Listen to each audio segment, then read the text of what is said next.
Comunión en la mano. La obra sacrílega de Satanás. El Papa Pablo VI autorizó en 1966 que las publicaciones sobre nuevas apariciones, profecías y milagros sean distribuidas y leídas por los fieles sin permiso expreso de la Iglesia, con tal de que no contengan nada contrario a la fe y a la moral. Esto significa que no es necesario el imprimatur. Esto permite flexibilidad para no restringir la acción del Espíritu, no apagar el Espíritu, ni despreciar las profecías. Segunda de Tesalonicenses 5:19. Se exponen a continuación varias revelaciones y datos interesantes, que nos pueden hacer reflexionar si es más importante obedecer al hombre u obedecer a Dios. ¿Qué vale más? ¿La palabra de un sacerdote, un obispo, un cardenal o incluso la del Papa, o la palabra real e inequívoca de Dios que todo lo conoce? ¿Qué ser humano que no esté conforme a la voluntad divina y las enseñanzas tradicionales de la Iglesia puede creer, practicar y pregonar cosa contraria alguna a la santa doctrina inspirada por Dios? Veamos en las siguientes revelaciones y documentos qué opina Dios, los papas, los santos, las autoridades eclesiales y la doctrina de la Santa Iglesia Católica respecto de la comunión en la mano. El Señor, en El Escorial, España, a la evidente Luz Amparo Cuevas, el 2 de abril de 1982. Sí, hija mía, di a toda la humanidad que la misericordia del Padre Eterno se está acabando, y su ira está a punto de caer sobre la tierra, que enmienden sus vidas, que vistan con pudor sus cuerpos, que no cometan tantos pecados de impureza, que dejen de ofender a Dios, que han de confesar sus culpas antes de recibir mi cuerpo, que dejen de cometer sacrilegios. Me agradaría que me recibieran de rodillas y con amor, que, a ser posible, no toquen mi cuerpo manos que no estén consagradas. Dichosos todos los que cumplan esto, hija, porque a medida del amor que recibo así recibirán su premio. La Santísima Virgen, el 2 de agosto de 1986. Y lo que más aflige mi corazón, hija mía, es el poco amor y el poco respeto de mis almas consagradas, de ese gran número hacia mi Hijo y hacia la Eucaristía, hijos míos. La Eucaristía es sacrílegamente profanada por muchas manos. Pausa larga y llanto de Luz Amparo. Este gran número, hija mía, de almas profanan diariamente la Eucaristía. Reparad, os pido a aquel pequeño número que todavía queda, un poquito de amor dentro de vuestro corazón hacia mi Hijo y hacia mí, hijos míos. Nuestra Señora, el 5 del 7 de 1986. Qué poco respeto hacia la Eucaristía, hijos míos. Cuántas veces he dicho, no me agrada, ni agrada a mi Hijo, que manos que no estén consagradas toquen su cuerpo, hijos míos. En las apariciones de la advocación de Santa María del Espíritu Santo, Lanús, Argentina, donde el obispo local ha mandado celebrar la Santa Misa en la Plaza de las Apariciones, el Señor, el 26 de octubre de 2000. Yo, particularmente, prefiero que la comunión la recibáis en la boca, ya que es mejor y más respetuoso que los consagrados, los sacerdotes, hijos predilectos de mi madre, den y tomen en sus manos preparadas la Santa Eucaristía, que es cuerpo y sangre míos, de vuestro Señor Jesucristo. 10 de febrero de 2001. Queridos míos, tanto dolor me causa ver a muchas almas no aceptar que realmente estoy en la Eucaristía. Cuando comulgan, lo hace con las manos, me lastiman. Catalina Rivas, vidente y mística estigmatizada. Esta revelación se difunde con imprimatur de Monseñor José Barahona, obispo de San Vicente, El Salvador. Extracto del libro La Santa Misa. Entonces la vi, allá justamente a la derecha del señor arzobispo, un paso detrás del celebrante. Me hablaba desde allá, pero silenciosamente, directamente al corazón, sin mirarme. Te llama la atención verme un poco más atrás de Monseñor, ¿verdad? Así debe ser. Con todo lo que me ama mi Hijo, no me ha dado la dignidad que da un sacerdote de poder traerlo entre mis manos diariamente, como lo hacen las manos sacerdotales. Por ello siento tan profundo respeto por un sacerdote y por todo el milagro que Dios realiza a través suyo, que me obliga a arrodillarme aquí. Dijo la Virgen, dile al ser humano que nunca un hombre es más hombre que cuando dobla las rodillas ante Dios. Luego, con imprimatur de Monseñor René Fernández Apaza, arzobispo de Cochabamba, Bolivia, en el libro La Pasión, nuestro Señor dice, no son ni 10 ni 20 los verdugos que destrozan mi cuerpo, son muchísimas las manos que lastiman mi cuerpo, recibiendo la comunión en la mano. El trabajo sacrílego de Satanás. ¿Cómo pueden contemplarme en este mar de dolor y de amargura, sin que su corazón se mueva con pasión? Pero, no son los verdugos los que han de consolar, sino ustedes, almas escogidas, para que alivien mi dolor. Contemplen mis heridas y vean si hay alguien que haya sufrido tanto como yo, para demostrarles su amor. Una promesa que luego nos hace el Señor es la siguiente. Pronto sabrán que esto debía decirles, porque los amo y porque prometo, a quien ore por mis sacerdotes, la remisión de toda pena temporal de vida. No habrá purgatorio para quien se aflige a causa de los sacerdotes tibios, sino paraíso inmediato después del último aliento. Su Santidad Benedicto XVI. Desde la solemnidad del Corpus Christi del 22 de mayo de 2008, el Papa ha tomado la decisión de distribuir la Sagrada Comunión únicamente en la boca y de rodillas. Esto remarca la vigencia de la ley universal, como norma vigente y válida para toda la Iglesia. Ensalza mejor la verdad de la presencia real en la Eucaristía y ayuda a elevar el misticismo de devoción en los fieles, aspecto que en los últimos tiempos es urgente recuperar, debido a no pocas renovaciones contrarias a la identidad propia del catolicismo, protestantismo, modernismo, emocionalismo, etc. Cardenal Antonio Cañizares Llovera. Informe de Así Prensa, del 27 de julio de 2011. El cardenal Antonio Cañizares Llovera, prefecto de la Congregación para el Culto Divino y la Disciplina de los Sacramentos, y máximo responsable, después del Papa, de la liturgia y los sacramentos en la Iglesia Católica, señaló que es recomendable que los católicos comulguen en la boca y de rodillas. Así lo indicó el purpurado español que sirve en la Santa Sede, al ser consultado sobre si es recomendable que los fieles comulguen o no en la mano. La respuesta del cardenal fue breve y sencilla. Es recomendable que los fieles comulguen en la boca y de rodillas. Asimismo, al responder a la pregunta de Así Prensa sobre la costumbre promovida por el Papa Benedicto XVI de hacer que los fieles que reciben la Eucaristía de él lo hagan en la boca y de rodillas, el cardenal Cañizares dijo que eso se debe al sentido que debe tener la comunión, que es de adoración, de reconocimiento de Dios. Es sencillamente saber que estamos delante de Dios mismo y que Él viene a nosotros y que nosotros no lo merecemos, afirmó. El purpurado dijo también que comulgar de esta forma es la señal de adoración que es necesario recuperar. Yo creo que es necesario para toda la Iglesia que la comunión se haga de rodillas. De hecho, añadió, si se comulga de pie, hay que hacer genuflexión o hacer una inclinación profunda, cosa que no se hace. El prefecto vaticano dijo además que, si trivializamos la comunión, trivializamos todo, y no podemos perder un momento tan importante como es comulgar, como es reconocer la presencia real de Cristo allí presente, del Dios que es amor de los amores, como cantamos en una canción española. San Pío X. Cuando se recibe la comunión es necesario estar arrodillado, tener la cabeza ligeramente humillada, los ojos modestamente vueltos hacia la sagrada hostia, la boca suficientemente abierta y la lengua un poco fuera de la boca reposando sobre el labio inferior. Catecismo de San Pío X. Y contestando a quienes le pedían autorización para comulgar de pie, alegando que los israelitas comieron de pie el Cordero Pascual, les dijo, el Cordero Pascual era tipo, símbolo, figura o promesa de la Eucaristía. Pues bien, los símbolos y promesas se reciben de pie, mas la realidad se recibe de rodillas y con amor. Santo Tomás de Aquino, en su gran Suma Teológica, Tertia Pars, en su tercera parte, cuestión 82, artículo 3, así confirma y explica. Corresponde al sacerdote la administración del cuerpo de Cristo por tres razones. Primera, porque, como acabamos de decir, consagra in persona Christi. Ahora bien, de la misma manera que fue el mismo Cristo quien consagró su cuerpo en la cena, así fue el mismo quien se lo dio a comer a los otros, por lo que corresponde al sacerdote no solamente la consagración del cuerpo de Cristo, sino también su distribución. Segunda, porque el sacerdote es intermediario entre Dios y el pueblo, Hebreos 5:1, por lo que, de la misma manera que le corresponde a él ofrecer a Dios los dones del pueblo, así a él le corresponde también entregar al pueblo los dones santos de Dios.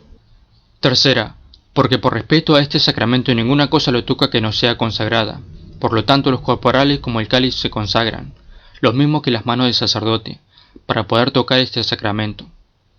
Por eso, a nadie le está permitido tocarle, fuera de un caso de necesidad, como si, por ejemplo, se cayese al suelo o cualquier otro caso semejante. Nuestro Señor Jesucristo a luz de María, mensaje del 9 de marzo de 2015. Cuanto mi madre ha revelado, ha sido para que el hombre actúe de manera diferente y se acerque más a mí, me adore, me reciba, y para que acojan a mi madre y amen al rezo del Santo Rosario, doblando rodillas ante mi presencia real en la Eucaristía. Pero ante cada milagro de amor en el altar, soy mirado con desprecio, ante la incredulidad de mi mismo pueblo, que se acerca a recibirme sin creer y sin amarme. En ocasiones soy consagrado por quienes, entregados a mi servicio, son incrédulos de mi presencia real y verdadera en el Santísimo Sacramento. Las palabras de la consagración son la transubstanciación de mi cuerpo y mi sangre, y algunos me tratan con desprecio, a la ligera, y luego me colocan en manos de algunos de mis hijos para llevarme a sus hermanos, mientras mis consagrados me miran desde su lugar de honor, pensando en banalidades. 17 de abril de 2011. Les llamo a recibirme en la boca, arrodillados como se recibe al Rey de cielo y tierra. María Santísima, 13 de junio de 2011. Hijitos, reciban la comunión en la boca, no porque la mano sea indigna, sino porque al Rey de cielos y tierra se le recibe de esta forma. Me gustaría hacer aquí un comentario. Esto significa que a la hora de elegir cómo comulgar, no debemos hacerlo de la manera correcta solo por el hecho de que la mano es indigna, y que por lo tanto se cometa sacrilegio, sino que debemos ser diligentes y comulgar de la manera correcta por aquello que es más importante, que es recibir a aquel que representa tan excelsa santidad, mas deberíamos considerar empequeñecernos y hacernos muy humildes, tal como lo es un pequeño niño que confía y se abandona al cuidado de su madre cuando ésta, con gesto de amor, lo dignifica al alimentarlo cariñosamente. ¿Qué considerarían ustedes si de pronto aquel niño se pone en actitud rebelde y, delante de su madre, tira el alimento al suelo? ¿Qué considerarían ustedes si de pronto un feligrés decide oponerse a la voluntad de Dios, no eligiendo comulgar con la boca, pero sí cometer sacrilegio al elegir comulgar con sus manos profanas? Beata Ana Catalina Emmerich, visionaria y estigmatizada de Dülmen, Alemania. Hoy he visto una escena muy conmovedora. José y María se hallaban junto al pesebre, contemplando con profunda ternura al niño Jesús. De pronto, el asno se echó también de rodillas y agachó la cabeza hasta la tierra en acto de adoración. María y José lloraban emocionados. Aquí me gustaría ofrecer otro comentario en la siguiente reflexión. Si un asno se digna hacer reverencia a aquel que es el santo de los santos, con más razón eso mismo nos corresponde a nosotros los humanos, quienes no solo entendemos sobre la presencia real de Cristo en la Eucaristía, sino que, además, lo recibimos plenamente en su cuerpo, alma y divinidad, para así revestir la miseria de nuestras almas con la grandeza de su indescriptible majestad. Referencia bíblica sobre la debida reverencia. Filipenses capítulo 2, versículo 10. Para que al nombre de Jesús doblen su rodilla los seres celestiales, los de la tierra y los infernales, y toda lengua confiese que Jesucristo es el Señor para gloria de Dios Padre. Advertencia del más allá de la Iglesia contemporánea. Exorcismo del 14 de agosto de 1975 contra Acabor, ángel caído del coro de los tronos. Páginas 66 y 67. El demonio Acabor, a través de este exorcismo, era obligado a confesar lo siguiente. Es necesario que reciban los sacramentos como es debido. Deben recibir la comunión en la boca y no en la mano. Hemos debatido largamente allí abajo, señala hacia abajo, hasta que hemos conseguido introducir la comunión en la mano. La comunión en la mano es muy buena para nosotros en el infierno, pueden creerme. Ella quiere que diga, que si ella, la gran señora, viviese todavía, recibiría la comunión en la boca, pero de rodillas, y se inclinaría profundamente. De esta forma. Debo decir que no se debe tomar la comunión en la mano. El mismo Papa da la comunión en la boca. No quiere en absoluto que se dé la comunión en la mano. Esto proviene de sus cardenales. Después esto pasa a los obispos, y los obispos se figuran que se trata de obediencia, y que hay que obedecer a los cardenales. Luego pasa a los sacerdotes, y estos a su vez se figura que deben someterse, porque la obediencia se escribe con mayúsculas. No se debe obedecer a los malos, hay que obedecer al Papa, a Jesucristo y a la Santísima Virgen. Dios no quiere en absoluto la comunión en la mano. Los laicos no deben dar la Santa Comunión, de ninguna forma, ni siquiera las religiosas, jamás. ¿Creéis que Cristo hubiera confiado esto a los apóstoles si pudieran hacerlo las mujeres y los laicos? Exorcismo del 31 de octubre de 1975 contra Judas Iscariote, demonio humano, página 114. Lo peor es cuando se encarga a las mujeres de distribuir la comunión. Entonces ya no hay muchas bendiciones, no hay muchas gracias porque no se tratan de manos consagradas, sino manos de mujer. Quiero decir que esto, en sí, no importaría, el que fuesen manos de mujer, pero no están consagradas. Cristo ha designado solo y únicamente a los hombres para el sacerdocio, y no a las mujeres, pero es solamente el orgullo, el pecado original de los ángeles. Nota, Belcebú, en el exorcismo del 7 de noviembre de 1977 agregaría esto. El mundo de hoy quiere ser aprobado, quiere poner a las mujeres en la capilla, en el altar, mujeres despampanantes y metidas. Y esto ocurre a pesar de que la Madre de Dios nunca tuvo esa función en la Iglesia, a pesar de Cristo no querer que la mujer entre en el Santo de los Santos, como castigo, porque el pecado original viene de Eva, y fue ella la que cayó en primer lugar. Cristo dice esto poco antes de su pasión. Es preciso recordar que el acto de dar la comunión es en sí mismo un acto del sacerdocio, y es por eso que le compete solamente al sacerdote.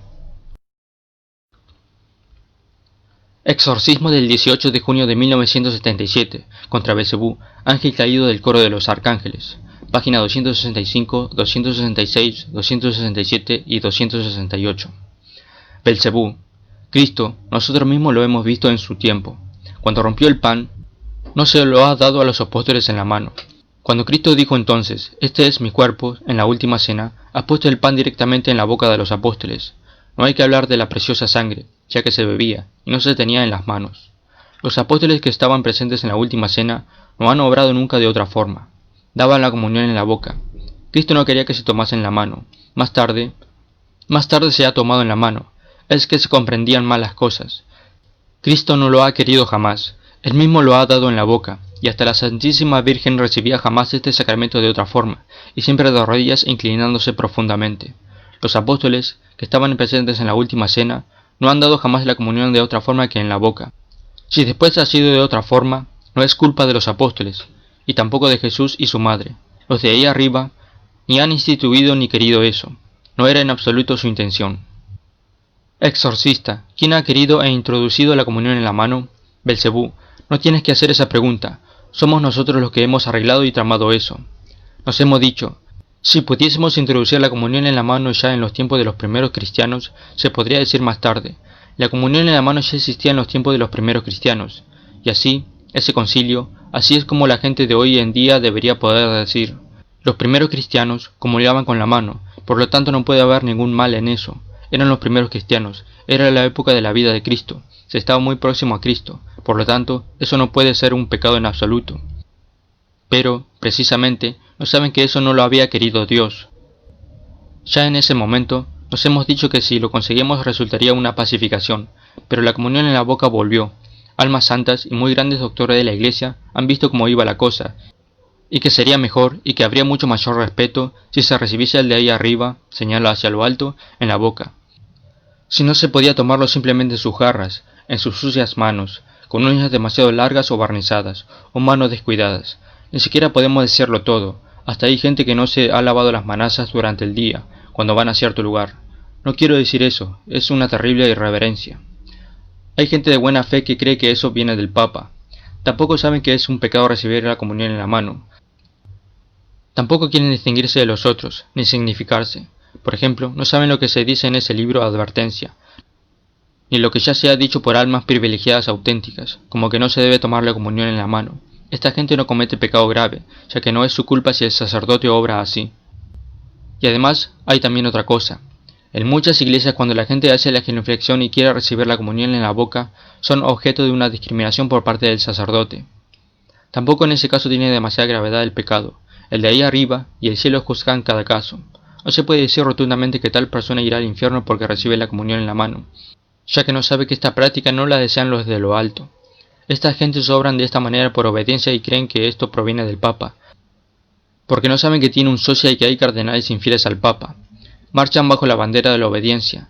Quiero decir, que si estos cristianos reciben entre sus manos hojas o tratados provenientes, ya sea de almas verdaderamente privilegiadas, o que tienen sacerdote que les advierte que no se tiene derecho o que no se debería, y si tienen la convicción interior, que entonces reciben ciertamente de los de lo alto, y que a pesar de ello obran en sentido contrario y diciendo, me da igual que recibe la comunión en la boca o en la mano, eso no tiene ninguna importancia, entonces el caso es diferente, entonces, naturalmente, es un pecado. Y aquí lo que aún tenemos que decir, todo depende siempre del caso particular. La experiencia mística de la doctora Gloria Polo, ex atea, luego de haber sido alcanzada por un rayo, conoció el purgatorio, la voz de Jesús y muchos aspectos de lo sobrenatural. Testimonio dado en Pax TV, en Lima, Perú. Cuando iban a enterrar a mi sobrino, estaba su cajón ahí, su féretro, en la iglesia Santa Teresita del Niño Jesús. Cuando el sacerdote elevó a nuestro Señor, la Virgen vino y se postró. Cuando un sacerdote eleva a nuestro Señor, ¿saben qué pasa? Doblan rodilla en el cielo, en la tierra y en los abismos. Todos doblan rodilla, todos los santos doblan rodilla, todos los demonios, con todo y su orgullo, doblan rodilla. Testimonio de Agustín Bermúdez, profeta y místico colombiano. Tuve una experiencia que me permitió vivir Jesús y también la Virgen María, en donde empecé a sentir turbación en mi corazón, un desasosiego total, y en donde allá podía ver una cantidad de almas como clasificadas en ciertos grupos, y había un grupo bien especial, en donde habían unos hombres con sus manos levantadas hacia el cielo, y esas manos les brillaban. Y dice la Virgen María: son las manos de los sacerdotes que han venido a caer aquí en las profundidades del Averno, porque al que mucho se le dio, mucho se le exigirá. Nótese que cuando hace referencia a que sus manos les brillaban, esto es sin dudas por el hecho de que son consagradas, por lo tanto, son exclusivas para distribuir la Sagrada Eucaristía. Comunión en la mano, documentos e historia, de 1997. Su autor es Monseñor Juan Rodolfo Laice, obispo de San Luis, Argentina, quien prohibió la comunión en la mano en toda su diócesis. Monseñor Laice, en la página 133 de su obra, comenta respecto de esta forma de comulgar. Conociendo la historia de este rito reintroducido clandestinamente, difundido en base de equívocos y confirmado por medio de desobediencias inquebrantables, imponiendo a lo largo de 27 años un uso que el Papa no quería autorizar por considerarlo peligroso para el bien de la Iglesia, hasta que lograron finalmente que se extendiera por casi todo el mundo. Comunión en la mano, el verdadero pensamiento de la Iglesia según la verdadera historia del nuevo rito, del padre Enrico Sofoli. En 1970 el periódico francés Vert Demian revelaba el plan masónico, informando que al final era preciso darle pan en la mano a los comulgantes para llegar a extinguir la fe, o sea, inducir a los creyentes a pensar que la Eucaristía no es sino un símbolo de la cena y, en definitiva, un símbolo de la común fraternidad mundial. Sáquenos de aquí. María Sima habla con Nikki Heltz. Es un libro muy recomendado contra las herejías, mas en su documento La Divina Sustancia facilita revelaciones, verdades y testimonios contra la comunión en la mano. También advierte que desde que se facilitó esta práctica sacrílega, es mucho más fácil para los satanistas conseguir las hostias con presencia real de Cristo para sus sacrificios en las misas negras. Congregación para el culto divino y la disciplina de los sacramentos. Documento Redemptionis Sacramentum. Como ya se ha recordado, solo el sacerdote válidamente ordenado es ministro capaz de confeccionar el sacramento de la Eucaristía, actuando in persona Christi. El ministro extraordinario de la Sagrada Comunión podrá administrar la comunión solamente en ausencia del sacerdote o diácono, cuando el sacerdote está impedido por enfermedad, edad avanzada o por otra verdadera causa, o cuando es tan grande el número de los fieles que se acercan a la comunión que la celebración de la misa se prolongaría demasiado. Pero esto debe entenderse de forma que una breve prolongación sería una causa absolutamente insuficiente. Cuando comulgan de pie, se recomienda hacer, antes de recibir el sacramento, la debida reverencia, que deben establecer las mismas normas. Por consiguiente, cualquier bautizado católico, a quien el derecho no se lo prohíba, debe ser admitido a la Sagrada Comunión. Así pues, no es lícito negar la Sagrada Comunión a un fiel, por ejemplo, solo por el hecho de querer recibir la Eucaristía arrodillado o de pie. De forma muy especial, todos procuren, según sus medios, que el Santísimo Sacramento de la Eucaristía sea defendido de toda irreverencia y deformación, y todos los abusos sean completamente corregidos. Esto, por lo tanto, es una tarea gravísima para todos y cada uno, y, excluida toda acepción de personas, todos están obligados a cumplir esta labor. Una gran verdad es que Dios no cambia, ni se adecúa al parecer humano, siempre es el mismo. Isaías 41:4, Malaquías 6:3. El que sí cambia es el ser humano, cuando éste gusta de inclinarse a los errores del modernismo. Más aún, esto es el trabajo del enemigo infiltrado dentro de la Iglesia Católica, el comunismo ateo y la masonería eclesiástica luciferina. Esto se afirma en base a las siguientes revelaciones. La infiltración comunista dentro de la Iglesia Católica. Los católicos no solo tienen que estar preocupados por los masones en su medio, sino también por los comunistas. A principios de los años de 1950, la señora Bella Dodd, quien escribiese el libro School of Darkness, Escuela de la Oscuridad, dio a conocer un gran testimonio sobre la infiltración comunista en la Iglesia y el Estado, ante el Comité de Actividades No Americanas de la Casa de los Representantes, y también proveyó explicaciones detalladas sobre la subversión comunista en la Iglesia. Hablando con una antigua funcionaria de alto rango del Partido Comunista Americano, la señora Dodd dijo: en los años de 1930 nosotros colocamos a 1100 hombres dentro del sacerdocio para poder destruir la Iglesia desde adentro. 12 años antes del Vaticano II, ella dijo: ahora mismo ellos están en los lugares más altos dentro de la Iglesia. Ella predijo cambios en la Iglesia que serían tan drásticos que ustedes no reconocerán la Iglesia Católica.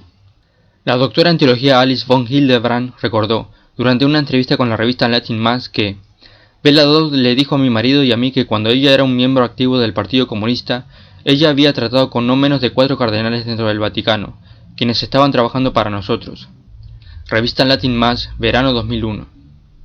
También sabemos de la infiltración comunista dentro de la Iglesia Católica por un libro, AA 1025. Estas son las memorias de un agente comunista quien se infiltró dentro de la Iglesia Católica en 1938. Fue al seminario, se convirtió en un sacerdote, quien ejercía enorme poder detrás de las escenas, y quien participó en el Vaticano II. Él logró fomentar la adopción de documentos ambiguos del concilio, los cuales trazaron la base para futuros experimentos por parte de prelados y sacerdotes ingenuos. Él declaró: "El espíritu del concilio para mí se ha convertido en un triunfo magistral". No se conoce la identidad verdadera de este agente, excepto por el número de código AA 1025, dado por la policía secreta rusa, cuyo significado es antiapóstol número 1025. Hubo muchos agentes 1024 como él, antes que él. Algunos han alcanzado el rango de arzobispo y cardenal, muchos de los cuales pudieron haber sido jefes de departamentos en la curia, gobierno papal y dentro de congregaciones religiosas. Él murió en un hospital después de un accidente de carro, y la enfermera quien lo atendió, Marie Carré, providencialmente descubrió sus memorias personales en su maletín. Después de leerlas, ella decidió publicarlas para que el mundo conociera del por qué la Iglesia Católica ha estado pasando por cambios destructivos, muy a pesar de sus fieles. Dentro del diario del agente comunista se encuentran muchos detalles escalofriantes que contienen planes para la destrucción de los fieles dentro de la Iglesia Católica. Este agente comunista escribió: "Para debilitar aún más la noción de la verdadera presencia de Cristo, todo recato tendrá que ser eliminado. Ya no más de vestimentas bordadas costosas, no más música llamada sagrada, especialmente los cantos gregorianos, sino una música estilo jazz. No más persignarse, no más reflexiones, sino más bien solo dignas actitudes rigurosas. Es más, los fieles tendrán que quitarse la costumbre de arrodillarse, y esto será completamente prohibido cuando reciban la comunión. Muy pronto, la hostia será colocada en la mano para borrar toda noción de que es sagrada". El masterplan para destruir a la Iglesia Católica. Cambiar el sentido de la Eucaristía, la comunión de pie o en la mano. Lo primero, quitar lo más posible todo aspecto sagrado de la Eucaristía, que la gente no se arrodille para recibir la comunión, por ejemplo, insistiendo en que es una comida y hay que hacerla de forma natural. Tomar la comunión con la mano ayudaría a quitarle también ese sentido misterioso, divino, sagrado. Es una comida, pues a tomarla con la mano, normalmente, sin que le den a uno de comer, solo a los niños le ponen la comida en la boca, y que se use de pan corriente, sin misterios, que nada suene sagrado, sino natural, que se coma, que se mastique, que se haga como en la última cena de Cristo. Insistan en que los laicos den la comunión, digan que esta es la era de los laicos, insistan en dar la comunión en la mano, como lo hacen los protestantes, y no en la boca, porque también el Señor lo hizo así. Observan a los entusiastas por estas renovaciones y pequen algunos para las misas negras. Traten de cambiar la hostia tradicional y la comunión individual por cestas con galletas.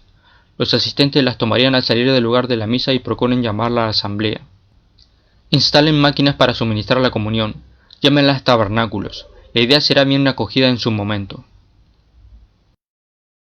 La infiltración de la masonería luciferina dentro de la Iglesia Católica. Nuestra Señora del Buen Suceso aparecía entre los años de 1582 y 1634, a la Madre Mariana, en el convento de la Inmaculada Concepción en Quito, Ecuador. Y el odioso y pestífero puerco de la masonería entrará en la maravillosa y floreciente viña de la Iglesia, dejándola destruida y en completa ruina. Nuestra Señora de la Salette, en Francia, a Melanie Calvat, el 19 de septiembre de 1846. Roma perderá la fe y se convertirá en la sede del Anticristo. Revelación de la beata Ana Catalina Emmerich.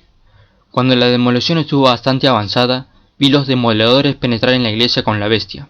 Vi con horror que había también entre ellos sacerdotes católicos. Vi al Papa en oración. Estaba rodeado de falsos amigos que a menudo hacían lo contrario de lo que él decía.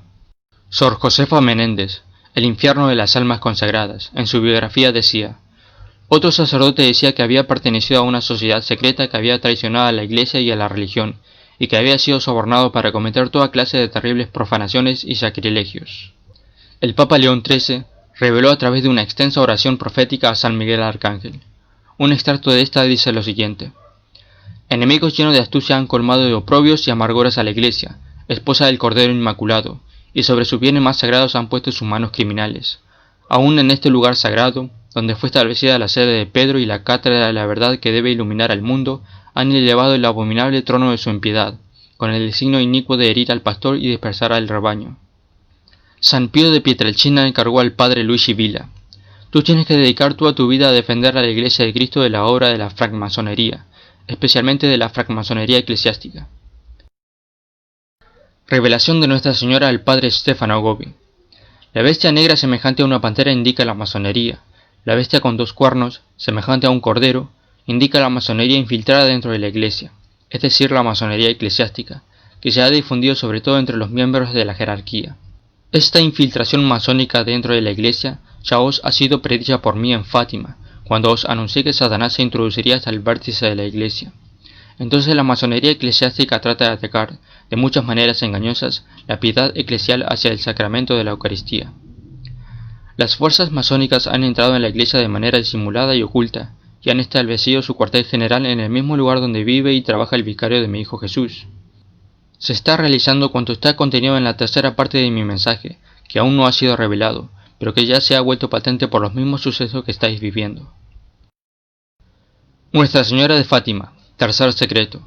Artículo publicado por el licenciado en Teología José Alberto Villasana, el cual dice lo siguiente: ante la grave crisis mundial, el Papa Juan XXIII envió este texto a las potencias mundiales.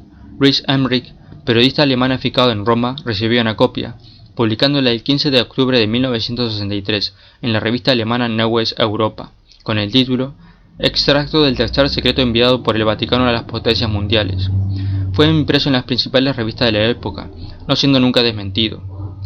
A continuación, se exponen 2 pequeños fragmentos del texto circulado por Juan XXIII, que fueron extraídos del mismo artículo. En ningún lugar del mundo hay orden, y Satanás reina sobre los más altos puestos, determinando la marcha de los acontecimientos. Él, efectivamente, logrará introducirse hasta la cúspide de la Iglesia. También para la Iglesia llegará el tiempo de sus más grandes pruebas. Habrá cardenales contra cardenales, obispos contra obispos. Satanás marchará en medio de ellos y en Roma habrá grandes cambios. Akita, Japón. Tercer mensaje. El día 13 de octubre de 1973, a Sor Agnes Sasagawa. Aparición reconocida por la Iglesia. La acción del diablo se infiltrará hasta la Iglesia, de tal forma que se verán cardenales oponiéndose a otros cardenales, obispos contra obispos. Las apariciones fueron aprobadas por el obispo Shonshohiro Ito, obispo de Niigata, Japón, en abril de 1984, y posteriormente por el cardenal Joseph Ratzinger, prefecto de la Congregación para la Doctrina de la Fe, en junio de 1988, juzgando los mensajes como confiables y dignos de fe y observando que son una continuación de los mensajes de Fátima. Mensaje de Nuestra Señora Agustín del Divino Corazón, del libro 12, María, Maestra de los Apóstoles de los Últimos Tiempos, tomo 1, mensaje del 9 de enero de 2010. Convertíos y volved al Señor. Pronto llegará un gobierno mundial, un gobierno que unificará la economía, la política y la religión en una sola. Gobierno que convertirá a cada país en una cárcel, porque ya no podréis entrar o salir libremente. Convertíos y volved al Señor. El tirano pronto se mostrará al mundo entero. La silla de San Pedro estará vacía. Pronto veréis 2 papas como en el tiempo de Aviñón, un papa verdadero y otro falso. No os dejéis confundir, estad alerta, permaneced fieles a la sana doctrina y a la tradición. Según las profecías dadas a aquellos verdaderos profetas de los últimos tiempos, se prevé que habrá un papa electo no canónicamente, que reconocerá al anticristo como si fuera el verdadero Cristo. Este anticristo será un falso Cristo, un falso Mesías en una falsa segunda venida para los católicos, o en su falsa primera venida para los judíos, o según también corresponda para el Islam, el budismo, el hinduismo, etc. El anticristo, según se prevé, se daría a conocer en la persona de quien lleva el nombre del próximo Buda histórico. Tal vez así, dada la declaración mundial del anticristo, se quiera cambiar la fórmula consagratoria para la transustanciación, o este falso papa, que oficiará de falso profeta, al reconocer al falso Mesías, luego proclamará que ya no es necesario celebrar la Eucaristía. Esto, sin dudas, desembocará en el más grande cisma que la Iglesia católica haya visto jamás.